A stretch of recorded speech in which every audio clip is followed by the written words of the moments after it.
शंकर एक अनाथ लड़का था। उसको जंगल में रहने वाले शिकारियों के एक गिरोह ने पाला था। उसके पास कोई औपचारिक शिक्षा भी नहीं थी। वह केवल एक चीज जानता था कि उसे कैसे जीवित रहना है। शिकार करना और उनको मारना तथा जंगल के फलों को खाना और नदी के पानी को पीकर अपने आप को जीवित रखना जानता था। एक दिन जंगल में वह अपना रास्ता भटक गया। भटकते हुए वो एक ऐसी जगह पहुंचा जहां उसने देखा कि कुछ लोग नदी के किनारे पर बने एक पत्थर की आकृति के चारों ओर जोर जोर से चिल्ला रहे हैं। कुछ लोग उस पर फूल, फल और नारियल चढ़ा रहे हैं। शायद उसने सोचा ये कोई मकान होगा जिसमें लोग रहते होंगे, पर यह एक प्राचीन मंदिर था। लेकिन शंकर ने इससे पहले कभी मंदिर नहीं देखा था, इसलिए वो इसके बारे में जानने के लिए वह काफी उत्सुक हो गया। उसने तब तक इंतजार किया जब तक कि लगभग सभी लोग उस मंदिर से चले नहीं गए। अंत में उसने एक युवा लड़के को पत्थर की इमारत से बाहर आते देखा और उससे उस लड़के से बात करने का फैसला किया। शंकर ने उससे अपने मन में आए कई सवाल पूछ डाले। उसका पहला प्रश्न था, इस इमारत को क्या कहा जाता है? लोग अपने साथ क्या लाते हैं? फिर उन चीजों को अंदर वाली इमारत में क्यों छोड़कर वापस चले जाते हैं? चीजों को अपने साथ लाना और उन्हें अंदर छोड़कर वापस चले जाने पर वह लड़का शंकर की अज्ञानता व मासूमियत पर बहुत ही हैरान था और उसके सवालों से चकित भी था, पर यह वह नहीं जानता था कि वह पास के जंगल में रहता है और शिकार करके ही अपना जीवन यापन करता है। लेकिन फिर भी उसने उसके सवालों के जवाब देने की पूरी कोशिश की। उसने शंकर को बताया, ये भगवान शिव का मंदिर है। लोग यहाँ उन्हें फल और फूल चढ़ाने आते हैं। वे शिव भगवान से जो चाहते हैं वो मांगते हैं और शिव उन सभी की प्रार्थनाओं को सुनते हैं और उनकी मनोकामनाओं को पूरी भी करते हैं। ये सुनकर शंकर तुरंत मंदिर जाना चाहता था। लड़के ने उसे अंदर का रास्ता दिखाया और शिवलिंग के बारे में बताया। शंकर ने मासूमियत से लड़के से पूछा, ये शिवलिंग क्या चीज है और हमें क्या देता है? लड़के ने बताया, हम शिव से जो मांगते हैं वो हमें दे देते हैं, हम सब ऐसा मानते हैं। लड़के ने कहा, अब अंधेरा हो रहा है, अब मुझे घर जाना होगा, और वह शंकर को वहीं अकेला छोड़कर चला गया। शंकर ने झिझकते हुए मंदिर में प्रवेश किया। वो एक कोने में बैठ गया और सोचा, एक पत्थर किसी को वह चीज कैसे दे सकता है जो वे चाहते हैं। इसलिए उसने इसका परीक्षण करने का फैसला किया और उसने पत्थर की प्रतिमा से कहा, हे शिव, कृपया मुझे पर्याप्त शिकार करने दे ताकि मैं भूखा न रहूं। मेरे पास आपको चढ़ाने के लिए कोई फल या फूल नहीं है, लेकिन यदि आप मुझे शिकार देते हैं तो मैं उसे आपके साथ साझा करूंगा। मैं वादा करता हूं कि मैं आपको धोखा नहीं दूंगा। उसने घोषणा की। अगली सुबह शंकर शिकार करने गया। उसने काफी प्रयास किया, शिकार की तलाश की, लेकिन उसे कोई शिकार नहीं मिला। वह भूख से तिलमिला रहा था। वह काफी निराश हो गया क्योंकि उसे कोई शिकार नहीं मिला था।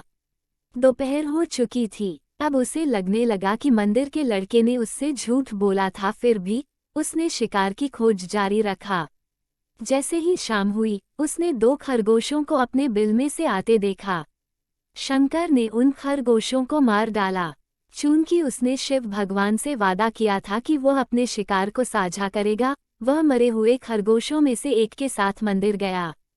देर हो चुकी थी और मंदिर सुनसान था।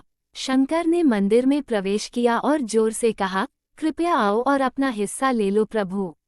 मैं आपको आपका हिस्सा देने के लिए लाया हूँ। वह वहां बैठ गया और अंधेरा होने तक प्रतीक्षा करने लगा, लेकिन भगवान प्रकट नहीं हुए। शंकर को भूख और नींद आने लगी और उसने खरगोश को मंदिर में छोड़कर वापस चला गया। अगली सुबह जब लोग मंदिर पहुंचे तो उन्हें शिवलिंग के सामने मरा हुआ खरगोश मिला। भक्त बहुत परेशान थे। ये यहाँ कौन लाया है? उसने हमारे मंदिर को अपवित्र करने की हिम्मत कैसे की? उन्होंने खरगोश को बाहर फेंक दिया। अगले दिन शंकर अपनी भूख मिटाने के लिए जंगल में शिकार करने गया, लेकिन इस बार उसकी किस्मत अच्छी नहीं थी और उसे शिकार भी नहीं मिला। उसने सोचा, आज रात को मंदिर में जाना चाहिए और शिव से पूछना चाहिए कि उनको खरगोश का भोजन कैसा लगा। शंकर ये पूछने के लिए मंदिर गया। जब वो मंदिर पहुंचा तो उसके आश्चर्य का कोई ठिकाना न रहा। उस रात मंदिर में लोगों की काफी भीड़ थी। शिवरात्रि की रात थी, लेकिन अबोध शिकारी लड़के को इस बारे में कुछ भी नहीं पता था। शंकर ने चारों ओर अपने आसपास देखा। उसे वह युवा लड़का दिखा जिसने उसको मंदिर के अंदर शिव से प्रार्थना करने के लिए कहा था। चूंकि उसे इतने सारे लोगों के आसपास रहने की आदत नहीं थी, उसने वहीं रुकने का फैसला किया और पास के एक बेल के पेड़ पर चढ़ गया। यह एक लंबा इंतजार था और समय बिताने के लिए उसने पेड़ से पत्ते तोड़कर जमीन पर फेंकना शुरू कर दिया।